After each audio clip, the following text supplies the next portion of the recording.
what's up everybody? Tasha Miller here, and today we're going to be talking about cliffhangers. A little disclaimer, this is what I do and these are my methods. If they don't work for you, then that's fine, but I just want to give everybody the knowledge of what I believe a cliffhanger should look like. Say hello to Xena, everybody. She is my loving kitty. I need a drink. Anyways, moving on with number 1, what is a cliffhanger? A cliffhanger is a drop in a precarious or difficult dilemma that leaves your readers captivated. Now, cliffhangers were very popular in the 1920s, 1930s when the movies had to end in every single scene with a cliffhanger. Now, if you want to know a book that is really good that shows cliffhangers very well, try the series True Blood.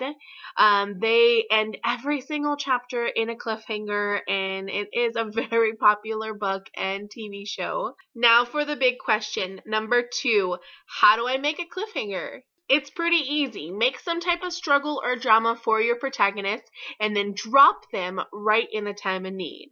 The best way to do this is in some type of action or some type of dialogue. You don't want to end it with a cliche. He has no idea what's about to happen. The shit's about to hit the fan.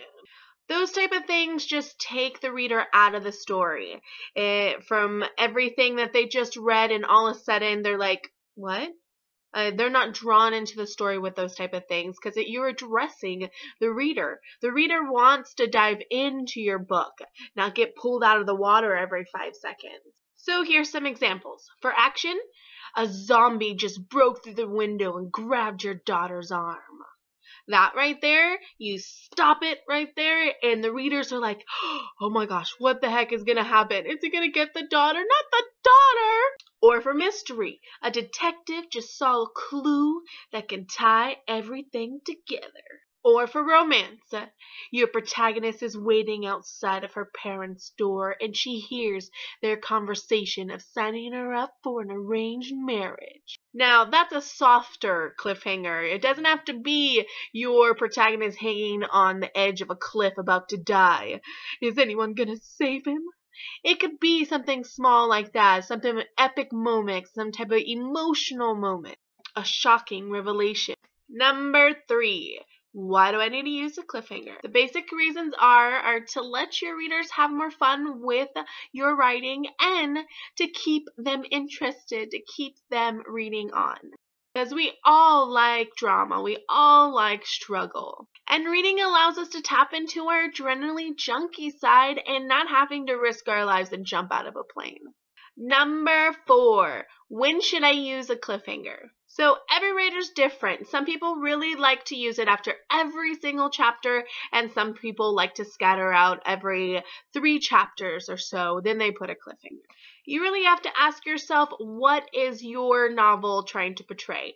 Are you trying to end it like a TV show or a movie, and you're having all types of cliffhangers? Or are you trying to use your cliffhangers for some epic scene? Now, I read both type of books and I enjoyed them both because they were both unique and they were both different genres most of the time. Action-filled ones, they're usually tons of cliffhangers, and the romance ones, not so much. But I do want to stress that you don't have to do cliffhangers for every single chapter. You can leave them open. So there is a difference between an open ending and a cliffhanger ending. And if you want to know what that is, I did do a 3-part structuring your novel series. The very last one, I talk about endings. That one was to the ending to the novel, but you can use any of those endings for ending a chapter. I will leave the link down below, or it'll be up in this corner right over here. Just note that some cliffhangers can be very overwhelming, especially if you do it constantly, but there are ways to do it. I've seen it done, and they've done it to where I was very intrigued the whole entire time, but there are ways not to do it where you're just like, okay, another cliffhanger. I know what you're doing. You're trying to build suspense. You're cheating. If you don't want to have a cliffhanger in every single chapter, I do recommend having it in the beginning, maybe the first couple 3 chapters. Because the beginning for a reader is very slow, because it's when you're making your world, you're introducing everybody. And also in part 2 of your novel, all the struggling or the plan or anything like that that is going to have some epic moments so you can drop your protagonist on their ass. I bet if our characters could talk to us, they would cuss us the fuck out. For example, say tons of vampires just surrounded your protagonist and she's going to have to fight her way out. Well, stop your chapter right when those vampires surround her. If you're writing in third person and you have multiple main characters, that main character, when they stop in that chapter and there's vampires surrounding them, you can start the next chapter with another main character and they're running to catch and to help her, or they're trying to find her because they know a vampire attack is about to happen. That's a great technique to keep your readers engaged because they're sitting there, no, don't go in there, no, run, no, you're going the opposite fucking way. Needless to say, your readers are probably going to get very dramatic and they're going to want to tell somebody what the hell's going on. Which goes into number 5. When should the cliffhanger be answered? Unless you're doing something like the example I just provided, you want to answer it in the next chapter. Now, you don't have to answer it in the very beginning. You can let the struggle dribble out a little bit. But please do your reader a favor and finish it. Answer that question. Don't just leave your readers hanging. I've read a couple books that just don't ever address it and they are total dicks for doing that. Alright everybody, that's all I have for you today. Meet Mr. Pumpkin because it is Halloween time. It is not Halloween time yet, like tomorrow type of thing, but it's the month of Halloween, my favorite month. Yeah, watch some scary movies. Yeah, read some scary books. But whatever you do, that's all I have for you today. I hope this was helpful. Remember to leave me a comment. You can tweet me at Tasha Y. Miller.